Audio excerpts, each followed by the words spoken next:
16h-18h sur Europe 1, l'équipe est sauvage. Mathieu Noël.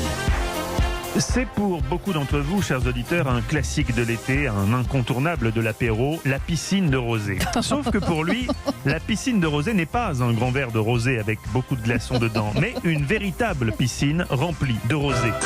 Vous l'avez compris, on part retrouver Olivier Pouls dans son domaine bourguignon. Olivier Pouls qui rédige actuellement ses mémoires, comme Montaigne avant lui. Mémoires dont la postérité retiendra certainement cette citation très forte. Je ne bois pas pour oublier, mais je bois pour me souvenir. Ah oui, ça lui va bien, tiens. Bonjour Olivier.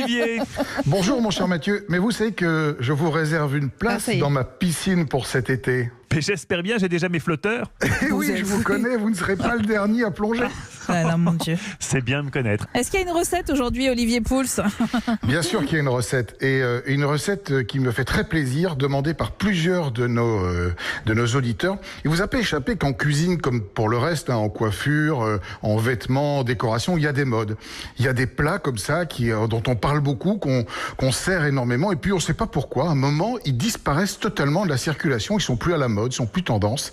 Eh bien, c'est le cas du plat du jour, c'est le canard à l'orange. Alors, le canard à l'orange, c'est un plat qui a été gastronomisé en quelque sorte en 1945 par un grand restaurateur installé à Paris qui s'appelait Monsieur Lasserre, René Lasserre, qui avait ouvert un restaurant du même nom, qui existe toujours d'ailleurs. Alors, il s'était inspiré d'une recette, pense-t-on, italienne du XVIe siècle, et donc il avait fait ce canard à l'orange, dont je vais vous donner une recette assez simplifiée que vous allez pouvoir vraiment refaire chez vous, et vous allez voir, c'est absolument délicieux, parce que ce qui est fantastique dans le canard à l'orange, c'est le mariage entre ce petit côté sucré, mais surtout l'amertume de l'orange et le canard.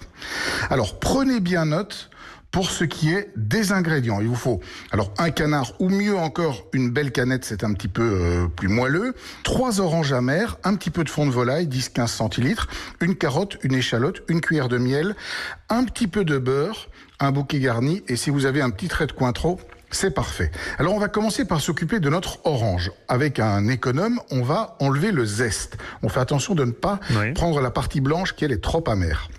On va ensuite prélever le jus et on va faire la sauce. Alors, dans une belle cocotte, on fait revenir nos échalotes qu'on a hachées, notre carotte, on rajoute le fond de volaille, le jus des oranges, la cuillère de miel, un petit trait de cointreau, le bouquet garni.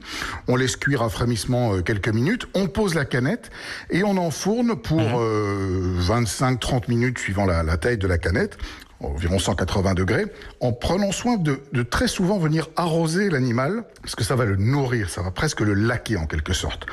Pendant que ça cuit, on revient avec nos zestes et on va les blanchir pour enlever un petit peu d'amertume. Alors, pour les blanchir, c'est très simple.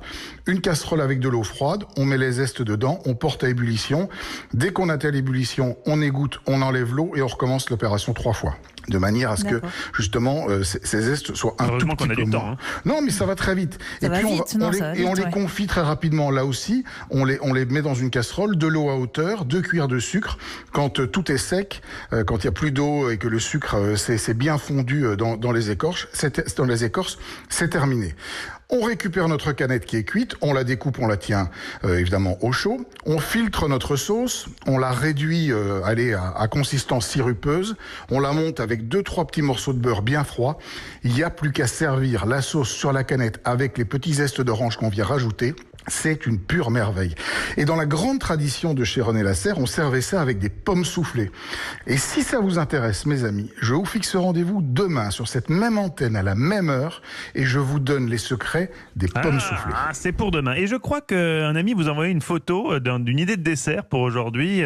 Vous devriez la voir sur votre téléphone portable. Il faudrait le consulter, Olivier, et peut-être commenter cette photo que vous avez reçue pour peut-être vanter les mérites de ce cuistot méconnu, finalement, un chef peut-être en devenir. Je l'ai. Alors là, je peux faire un commentaire en direct. Je viens de voir effectivement la photo d'un gâteau extraordinaire, un gâteau d'anniversaire. Extraordinaire. Ça m'a l'air très ambitieux. C'est très ambitieux, je peux vous le dire, ça m'a pris du temps. Je pense qu'effectivement, le pâtissier en question, qui s'appelle Mathieu Noël, devrait très bientôt faire de l'ombre au Michalak, Lignac. Oui, certainement. Cédric Grolet, accroche-toi à ton pinceau, parce que là, je peux te dire que c'est l'anniversaire de mon choupi aujourd'hui, 5 mai. Et je peux vous dire qu'avec ma compagne, on a fait une charlotte aux fraises exceptionnelle que nous allons déguster ce soir. Merci Olivier Pouls, qu'on retrouvera samedi dans la table des bons vivants. Et demain, pour la recette, le secret des mystérieuses pommes soufflées.